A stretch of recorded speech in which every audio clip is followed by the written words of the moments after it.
नमस्कार, नमो नारायण। गीता दैन दैनी के आज हम 87th यानी कि 87वां दिन पे प्रवेश कर चुके हैं और आज जिन श्लोकों का हम पठन करने जा रहे हैं वो है गीता का चौथा अध्याय और श्लोक है 3 और 4 और गीता का ये चौथा अध्याय है ज्ञान कर्म संन्यास योग। आइए पहले श्लोकों का पठन करते हैं। तीसरा और चौथा श्लोक। तीसरा श्लोक भगवान उवाच है और चौथा श्लोक अर्जुन उवाच है। तीसरा श्लोक सेवायं मया तेद्य योग प्रोक्त पुरातन भक्तोऽसि मे सखा चेति रहस्यं ये तोत्तमम्।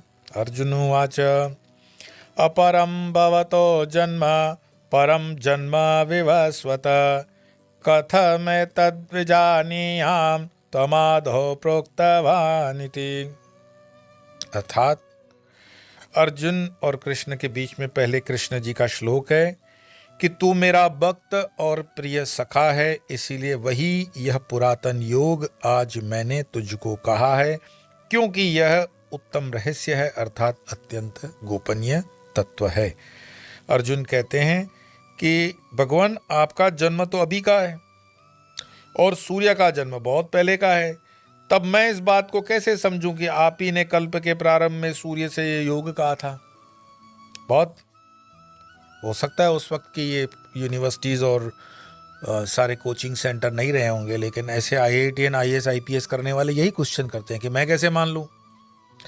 मानने को तो बहुत सी चीज़ें नहीं मानोगे और ये कोई नई बात भी नहीं है। ये परंपरा दिखाती है कि मनुष्य के अंदर वो शरणागति सरलता से नहीं आती है, चाहे वो गुरु के सामने भी खड़ा है तो भी क्या। संशय होना चाहिए, जिज्ञासा होनी चाहिए, लेकिन उस प्रश्न को प्रस्तुत करने की विनम्रता भी और भाषा का और शब्दों का चयन भी ठीक होना चाहिए। उद्दंडता का यहाँ पर कोई स्कोप नहीं है और अर्जुन विनम्रता पूर्वक ही पूछ रहे हैं। जैसे कि कल के श्लोकों में मैंने आपको बताया था कि गीता का ये ज्ञान सूर्य ने अपने पुत्र वैवस्वत मनु से कहा, मनु ने अपने पुत्र इक्ष्वाकु से कहा और इक्ष्वाकु से फिर आगे चलता है। हमने सालों का उस पर कलयुग और वगैरह की गणना भी देखी और ये ग्रंथ 20 लाख साल से चला आ रहा है, उसकी भी गणना कल के श्लोकों में हमने कर ली थी। अब जब आगे चल कर के कृष्ण कहते हैं कि तू मेरा भक्त है और सखा है अर्जुन, इसलिए ये पुरातन योग आज मैं तुझको बता रहा हूँ, क्योंकि ये उत्तम रहस्य है और मैं तुम्हें दे रहा हूँ। इतना बोलने के बावजूद भी जब अर्जुन कृष्ण को कहते हैं कि आपका जन्म तो अभी का है, ये चीज हमारी लिमिटेड विजन को दिखाता है, क्योंकि अनंत को देखने के लिए या समझने के लिए रामकृष्ण परमहंस कहते हैं कि अनंत ही फिर तुम्हें बुद्धि चाहिए, अनंत ही विवेक चाहिए। क्योंकि अनंत को नापोगे, जैसे समुद्र को नापने के लिए 1-1 लीटर का दूध वाला वो जार से 1-1 लीटर नापोगे, कब तक नापोगे फिर दूसरा पानी आ जाएगा, फिर कभी बारिश का चक्कर होगा, फिर कभी सर्दी होगी, ये होगा, तो उसको नाप नहीं पाओगे। तो एक साथ समुद्र को नापने के लिए उस तरह का तुम्हारे पास इक्विपमेंट होना चाहिए। तो प्रभु अनंत है और उस अनंत को समझने के लिए बुद्धि हमारी जो है वो क्षुद्र है, छोटी है, सूक्ष्म है, उस अनंत को नहीं नाप सकती है। फिर भी हम जिद करते हैं समझने के लिए, परमात्मा को समझने के लिए। परमात्मा अनंत है और हमारी बुद्धि सीमित है, तो उस सीमित में वो असीमित कैसे आ सकता है, मुझे बताओ। अगर हमारे पास 50 लीटर दूध हो और पात्र हमारे पास मात्र 5 लीटर का, तो पूरा दूध 50 का 50 अनंत का वो दूध 50 लीटर आपने उस पात्र में डाल दिया तो 5 लीटर का तो वो फुल फ्लो जाएगा, लेकिन बाकी उसके 45 लीटर जमीन में मट्टी में मिल जाएंगे।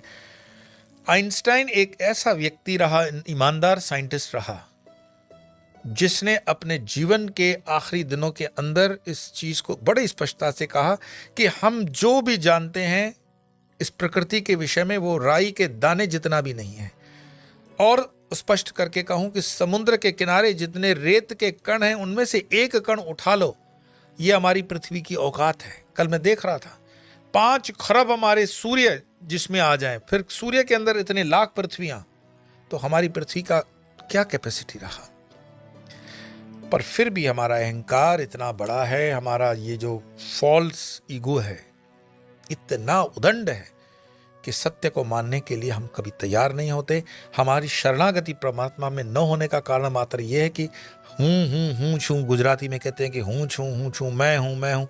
और रामकृष्ण परमहंस उसको और अच्छे से बोलते हैं कि कहते हैं कि तुम जानते हो वो जो मृदंग बजता है उसको बजने के लिए चमड़ा जो होता है जानवर का उसको पीटा जाता है। क्यों?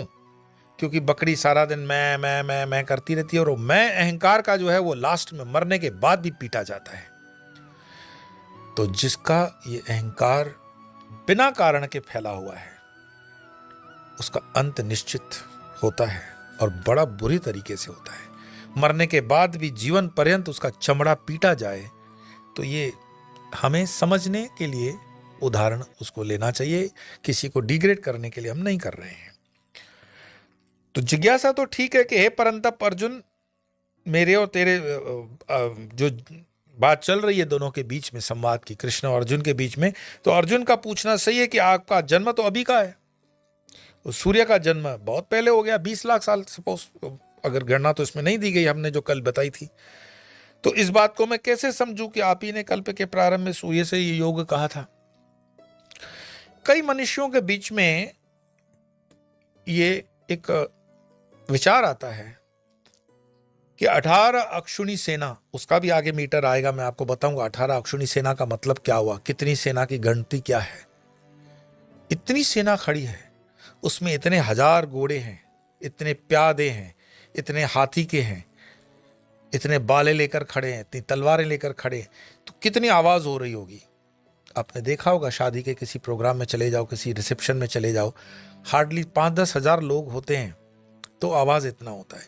तो इतनी 18 अक्षुणी सेना जानवरों के साथ जो खड़ी है, उसमें गीता जब भगवान ने कही होगी तो कोई साउंड सिस्टम क्या डीजे वीजे वाला लगाया होगा, कैसे बताई होगी उसको, या वो एप्पल का एयरफोन लगा करके बात की होगी कि हेलो अर्जुन मैं गीता सुना रहा हूं सुनो, क्या टेक्नोलॉजी रही होगी।